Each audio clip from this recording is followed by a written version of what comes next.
I've seen people leave and what they show me, and it's different for every single person. But when we cross out of here dimensionally, because this is a dimension, when we're going to another level or place, there is a certain amount of energy expended. Let's look at it like running a race or walking across a room. When we die, we are basically like running a race as fast as we can to get out of the Earth's atmosphere. The dimensional pull to stay here, because this is such a thick and dense place, not a good place energetically. Why we're here, I don't know. Having said that, very low, like quicksand, murky, muddy swamp water. So when we leave here, our energy is quickened, heightened, propelled. That helps us make the transition, the travel, okay? And it's dimensionally, it's not like physical, but I don't know how else to explain it. So when Chris left here, he just ended up on the other side. Now, with people who've been murdered, gunshots, suicide, terrible plane accidents, and they pop out of their bodies, when they get to the other side, there is shock, there is grief at the suddenness, because no matter how much we say we want to cross over and go back home, we really sometimes don't expect it. Maybe if you're 95, you expect it, but you know, if somebody is in a bus accident, they're not getting up that morning going, hey, I'm going on a tour bus that's going to fall off the side of a mountain and suddenly I'm going to end up dead. I'm sure that's not what they're actually thinking. But when they end up on the other side, they realize that their existence and experience has changed, and comes with that some grief. There is grief to that. You've got kids, you've got a family, as is the case of Chris Cornell. You've got a career, you've got a job, you've got all kinds of things you're doing. You're living your life. You have new projects and new things that you're focused on vibrationally in order to help others, okay, and help children. So you're focused on that, and suddenly you're dead. Basically, well, you're alive, but you're dead out of this existence. So that takes a lot to reconcile with. And with extreme trauma, which suicide would be, so would murder. These two things are very traumatic. Even if a murder is called a suicide, it's still a traumatic murder-suicide. This is very traumatic on the soul. So the soul goes to basically a place that I'm going to call like a hospital on the other side. That is literally how it's been described to me. There's a place where our energy and our soul vibration is brought back to neutral. So it's brought back to the level of experience before we arrived on this planet and went through the quicksand, the mud, the torture, the terror, whatever. And it's brought back to a soul level with which we can then begin to explore our suicide, aka suicided, aka murder. We can begin to explore that on the other side. Once we begin to understand from a detached perspective, and we can see what really happened, we are able to release the shame and guilt for a suicide that we did not commit. We are able to release that from our energy vibration, because it's very apparent that that's not the case, as is the case with Chris Cornell. So when the body crosses out of here and actually is comfortable enough to observe what happened, and sometimes in different lifetimes, if you were actually murdered, okay, let's say you're a kid and someone shoots you, you're 19, you're walking down the street and someone shoots your ass. This can be a hard thing to see, that your life was basically stopped because somebody was a weirdo on the other side of the street. In Chris Cornell's case, as he describes it to me, he can see what led him to his death. Okay, he can see this. He was not aware of the people that he let into his inner circle, into his family, into his life, into his career. He was not fully aware of those people around him. He had no idea. He wasn't able to see it because he was not fully awake in his own life. He was not awake to see what was really going on. He's talking about being 16 years into his music career, and I think he started pretty young. I'm not sure, but I'm assuming around 19 or 20. So in his 30s, he was able to start picking up nuances of what was going on. But he tells me that even though he observed certain things and saw certain things, it wasn't registering with him what exactly was happening. He's basically trying to let me know that there was a part of him that was somewhat brainwashed. And this is a weird thing to say, but he shows me carrot juice. I don't know if he liked carrot juice, drank carrot juice, or why the hell he's showing me carrot juice. Or if it's a reference to eyesight, but he's literally showing me carrot juice right now, which is weird. Or orange juice, but it's carrot juice. I feel this, and there's a big grin on his face with this. So I don't know what that means. Maybe somebody out there knows what that means. He has a great sense of humor right now. The shame has been lifted because he didn't do what they said he did, and his family is aware of this, although not everybody. There are people in his family that know that he didn't take his own life. This was not what happened to him. Also, there is a lot of worry for his children at the moment, an extreme amount of worry. He can see what goes on. He can see, he is aware, and he is right there. He is not backing off. And what he's showing me, this is kind of a weird statement. What he's showing me is some of the people that he worked with. I'm going to use the word managers and people around him, people that produced his brand, I guess. The people around him, these people are trying to spy on him from here over there. They're trying to figure out what his next move is. Again, chessboard, checkmate, chess move. Trying to find out what his intentions are. As I'm saying this, he stands up in front of me, in my head, in front of me like a warrior. And behind him are hundreds of other energies. They all morph into one. This is a constructed, energetic expression that's being, okay, I hope I get this right, reverberated.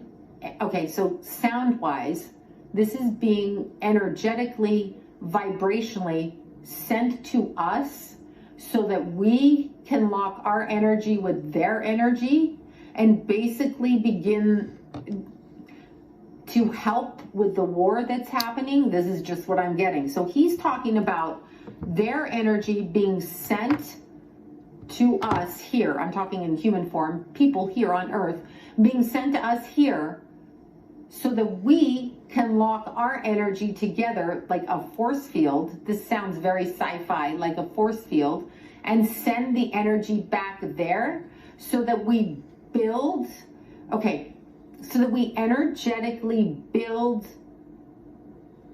It's almost like a big butterfly net. So like we build a net so that they can't cross this between those that are locked energetically together with the same energy and the same vibration. So those that are on the same side of this energy, and I'm going to go just say it, the spiritual war. I feel like that's what he's talking about. Those are not the words that I'm hearing, but I'm just going to say it because this is what it sounds like. So they are asking us to use our energy and to elevate our energy a little bit more, to connect with their energy so that the energy field between Earth dimensionally, now the camera's going crazy, the energy between Earth dimensionally and where they are dimensionally can start to bridge the gap so that we can all see what is going on. This is what he's saying. And they are warriors. They are ready for war on the other side. By the way, if you think you're going to get away with it, you're not. This is just what I'm hearing. If you think you're going to get away with it, you are not going to get away with it. It is coming to light. He is talking about something that's happening by 2023 in reference to his death that is happening right now over the summer and onward. It is being revealed. Things are being unraveled. He's showing me a mouse and a cheese trap, okay? So I don't know what the hell that means, but a cheese trap and a mouse. This is what he's showing me, and he's showing me somebody running down the hall, following this thing down the hall, getting caught in the trap, okay? So there is more things going on than what meets the eye in reference to his passing. Still, it's being undone. He's referencing when they talk about his mental illness. Nothing pisses him off more, okay? Mental illness is nothing to be joked about, but that's not what the issue was here. So they're throwing this on him and telling him that he's mentally ill. So basically they're making a character out of him. And let's use different words for this. Let's use traumatized. Let's use post-traumatic stress. Let's use a reaction to other people's actions in a very normal sense instead of mental illness. Let's use reactions to horrific things that went on, and let's use coping skills. Let's not use mental illness in reference to this. He did not kill himself because he was mentally ill. He did not kill himself. Okay, so there's that. However, when people do use drugs and alcohol, it's very easy to slap a label. On earth, we like to slap labels. The soul doesn't like labels. The soul either soars in its brilliance and is of God, or the soul is stepped away from God and behaves in greedy, gratuitous ways. This is what he's saying. These greedy, gratuitous ways are being brought to the surface right now within his own family context. This is what he's talking about. The concern he has is for the children and his children, for his children, and the way that they view the world and the way that they see things. Sometimes people are corrupted through those in their life invested in making them see things in a certain way. The analogy I would use for that is if you grow up in a family where they think that, you know, it's okay to give kids wine when they're little, for example, then kids grow up thinking it's okay to give their kids wine, and it may not be okay. Somebody may have a reaction to that wine that's an addiction, and it may cause a huge host of problems in their life. Some people in cults think like it's okay to have 6 wives. And maybe, I guess, if all 6 wives agree, it might be okay. But for the most part, they're not going to agree, and it's going to cause some problems, but they don't understand that they don't have to live like that. So it's being stuck in a repetitive thought pattern, which causes, this is what he's showing me, when people are stuck within a family unit, behaving in a certain way over and over and over again, repetitive patterning, thinking, it does something to their energy vibration, which kind of stops them from getting outside of that pattern. So they resonate within that belief system, and that's why they can't see other people's belief systems. They don't get it. This is what he's saying. He didn't get it. So when he crossed out of his body, he thought he did what he could hear us saying he did. Now, he talks about this in terms of when celebrities die, people with public lives, public personas that people love, and they mourn these people, obviously, because they love them. They grew up with the music, they love the musician, they love the creativity, they know him personally, he's got a huge fan base. When those people are told how he passed away and they verbally repeat it, oh my God, Chris Cornell committed suicide, this happened, it goes on the news, it goes on the media, it spreads like wildfire, people are texting, it's all over, people are doing YouTubes about it, people are talking about it. Those words he can feel. It's basically how he describes it. So when he crossed out of his body initially and ended up on the other side and did not see how he crossed out of his body, because it is a shock. Being born is a shock. Remember your little baby when it's born and it comes out of your body? That's a hell of a journey. That little baby's traveling 6 inches out of your womb, through the cervix and down the birth canal and out into the light.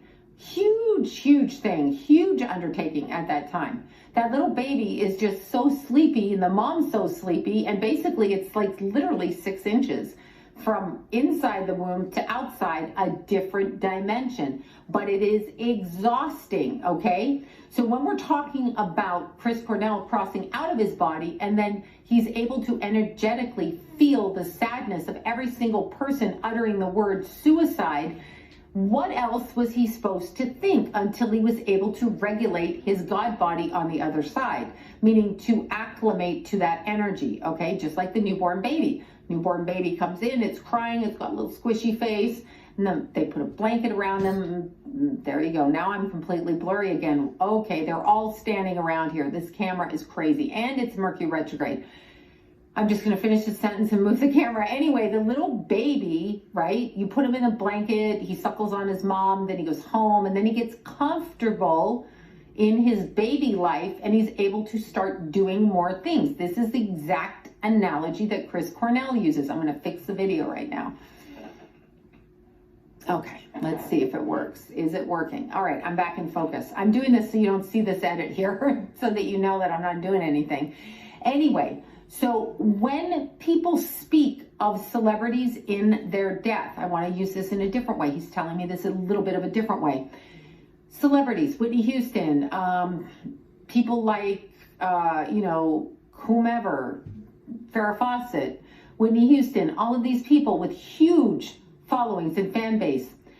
What better way do you say to keep a soul bound to the earth energy field and harness that energy?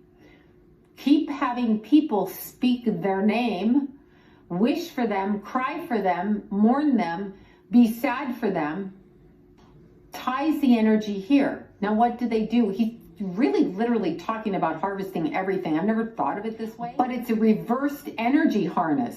So the person crosses out of their body, everybody mourns them here. I understand the family and people who knew him personally, and the fans are going to cry at first. It's like when Princess Di died.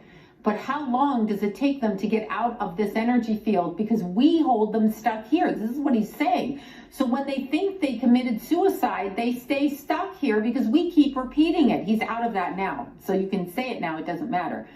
He's not stuck in that, but he's kind of saying it's like a reverse binding of energy. He's talking about the cords that go between the dimensions, these little cords, like little strands of silk thread that go between the different dimensions, and how they can attach them and keep the energy of a person, especially somebody with a huge following, keep them attached to this side, this energy field, this experience, this expression. He is saying that that's what happened, okay? He's also saying that within 3 years, we all will be able to speak like this, understand it, and see it for what it is. A lot of people have no faith in the body's regeneration after the death process here. That's another one of the problems, because they can't see things, because they literally only see what their energy fields allow.